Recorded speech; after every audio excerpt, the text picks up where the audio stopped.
Hi friends, it's Julia. Today I'm here with layout number 2 for my Counterfeit Kit Challenge series. Now this one is one that I am putting together on Scrapbook Day weekend for the RTS challenge over on her Patreon channel. It is a cut apart challenge. So if you want more information on that, you can go to the Patreon channel and connect with RTS. It's really inexpensive.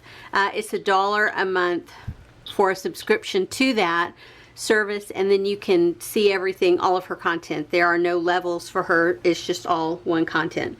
Anywho, let me show you where I am starting all the product that I've pulled in. I'm pulling in this alphabet sticker that has the map on it.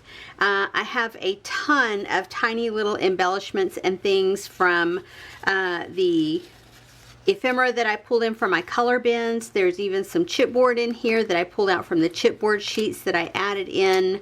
So I have tons of stuff. There's the washi tape that I'm pulling in. I may or may not use. These are stickers that I pulled in last time. Didn't use them. I'm going to see if I can use them this go around. And these are Adorn It by Carolee's Creations, called Spice It Up cardstock stickers. And I'm thinking this one might work really well, or I don't know. We'll see as I go along. I have pulled 2 photos, and then my background papers. You can see I have this film strip, and I don't know that I'll use it, but I pulled it in. Plus I have some black and white film strips that I had previously stamped and fussy cut out. I might pull those in. We'll just have to wait and see. I've got my 2 photos. I've added in paper from the 6x6 pad that I pulled in as an afterthought from this Echo Park This and That collection. I felt like it matched really well. And then of course I have the paper that I pulled initially. Oh, there's some border strips. One from the package that I added, and then another from my scrap bin. These are the papers that were originally to use for the second layout. And I think they were both on this side, but I'm going to opt to use them on the opposite sides. And then this is the background paper that I pulled in from my stash. It is a 7 Gypsies from 2009, so it's quite old. And it kind of has a retro feel to it. Very thin. I don't know if you can tell from the border strips. Very thin piece of paper. So I went through and I added a piece of cardstock to the back of it to give it some firmness, because it was so very thin. So here's where I'm starting.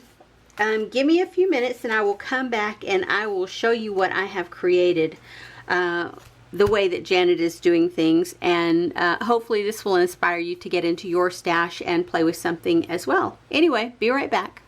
Okay friends, I am done with layout number 2.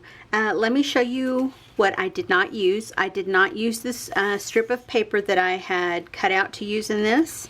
I have all of these leftover die cuts that I had pulled out from my stash. I did not use these. I used a ton, but not those. I had pulled out 2 sheets like this one, and I only used 1.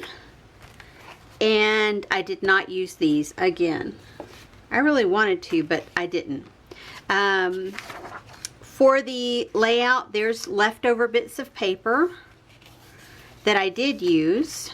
Leftover film strip, washi tape. I had pulled in this hemp to tie knots in my buttons.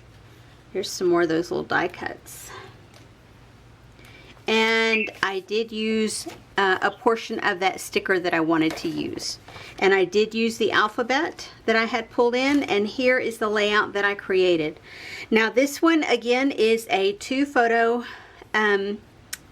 layout, and on her inspiration page that she put up, she did use 2 photos, but she used them in horizontal as opposed to vertical, or landscape as opposed to portrait. Anyway, so I went through and I added some embellishments and clusters all around the photos, which, you know, I like a lot of embellishment. A lot of people don't, but I do. So there's my film strip down the side.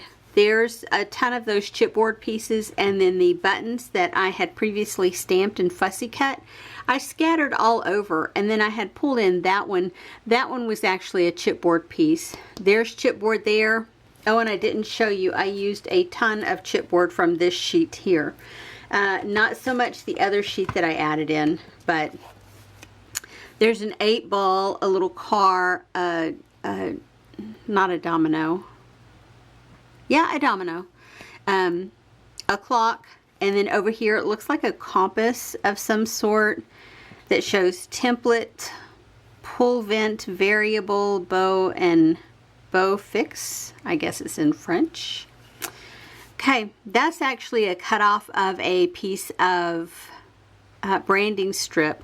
It was an Echo Park that had, it was a boys collection, and so I cut that off from there. There's different labels that I have punched out, or tabs that I have punched out over the years, circles that I have punched out, pieces that I have previously stamped and fussy cut out or punched out. There's my border strip there, my washi tape, and then the additional border strip along the bottom there. So, and then that piece there, I had cut off the center out of it. I cut a piece of the top and the bottom and spanned it here and here so that I didn't use the entire piece there, because I like that piece of paper. So there is layout number 2. It is complete. Is another one for the books. Oh, and my pocket page card and title over here. And it just says Happy 32 because it was my son's 32nd birthday. Anywho, so I will add a few little details on there at some point, but not today. And in the meantime, I will move on to my next one. If you are inspired to follow this design process or follow this scrapbook process, please feel free, hit that subscribe button and come back every day for another video. I will be doing this series the last 7 days of the month, where I am putting up a different video every day, and then I will probably carry it over, probably not into June, because I will be participating in Christy's Beautiful Life The Best Of series in June, so I'll be putting up a layout every day for that. But I might finish this series up on my channel in July, so stay tuned for that. But for the next 5 days, for sure, you're going to see a different layout every day. Anyway, guys, I appreciate you being here, and I would love it if you would flip me a thumbs up. I'll see you guys on the next video. Have a great day, everyone. Bye-bye.